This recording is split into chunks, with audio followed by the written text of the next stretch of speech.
bir sədəf boyası bir divarda neçə müddət qalınmır? Ümumiyyətlə, yəni ona əldə vurula bilər, problem yoxdur. Cızıq götürmək ehtimalı demək olar ki, yəni 80% təhlükəsizdir. Çünki yəni o qədər bərk bir materialdır ki bu, elə bir mayedir ki bu. Yəni bunu istədiyim kimi mən cızım, töküm və yaxud da uşaq və yaxud da müəyyən evlərdə pişik saxlanılır, it saxlanılır. Yəni bu cırmaqlara davamlı, bu hamısına çox davamlıdır. Suya da davamlıdır, nəminə də davamlıdır. Uşaq olan evdə vəbşə çox rahatdır, konkret olaraq. Hətta mətbəxdə belə yemək ləkəsi, yağ ləkəsi olduğunda yəni yuyulub silinib təmizlənə bilir.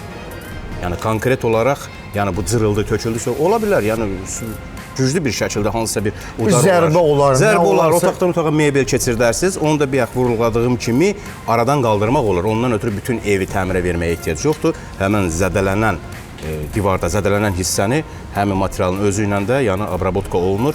Tam olaraq heç nə olmamış kimi düzəlir, təhvil verilir.